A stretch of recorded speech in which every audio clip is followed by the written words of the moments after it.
Mais bon, c'est son récit. La photo de couverture est celle que tous les médias ont publiée après le drame. En janvier 2023, Lucas s'est donné la mort chez lui à Golbey. Il avait 13 ans. Pour ses proches, aucun doute, c'est le harcèlement qu'il subissait au collège, notamment en raison de son homosexualité assumée, qui est à l'origine de son geste. L'affaire avait eu et continue d'avoir un écho national. Sa maman Séverine Vermar lui rend hommage dans ce livre qui vient de paraître. C'est une façon pour moi de maintenir le lien avec lui, en plus d'autres choses, hein, mais le livre, c'est quelque chose qui me raccroche à lui.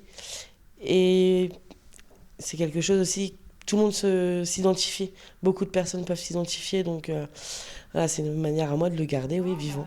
Ce livre est également le témoignage d'une mère confrontée à l'administration avant le suicide de son fils, puis à la justice et aux médias.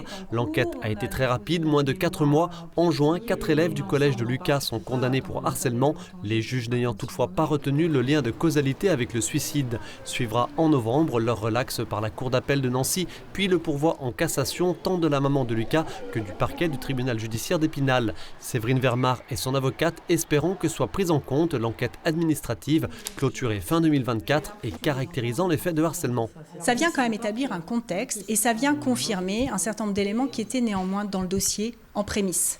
Et je pense que dans les questions qu'on pose à la Cour de cassation, sur l'analyse des faits, sur la méthode qui a été appliquée, ça peut aider peut-être à basculer vers une cassation de cette décision et un nouveau procès.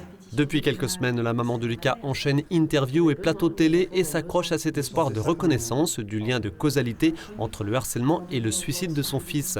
Plus que leur condamnation, Séverine Vermar espère de la part des harceleurs à minima un regard de compassion et de soutien, de quoi la renforcer aussi dans son combat contre ce fléau amplifié par les messageries de groupe et les réseaux sociaux. Son association Luna a déjà mené plusieurs ateliers de sensibilisation à Golbey et à Épinal.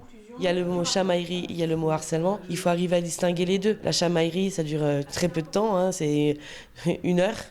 Le harcèlement, c'est quotidien, ça blesse la personne. Donc on l'insulte sur sa catégorie, son orientation sexuelle, son niveau scolaire, sa façon de s'habiller. Enfin, peu importe, la moindre chose est prétexte à harceler. Donc il faut vraiment que ça s'arrête et il faut arrêter de le banaliser.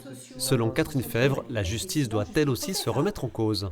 Cette affaire a été jugée au pas de course, alors même qu'il s'agissait d'une première qualification de harcèlement ayant conduit au suicide. Et ce pas de course, il n'a pas été favorable ni aux mises en cause, ni évidemment à Lucas. Autre espoir de l'avocate que dans des affaires de harcèlement, les juges puissent répondre précisément à ces 3 questions essentielles. Comment qualifie-t-on le harcèlement ?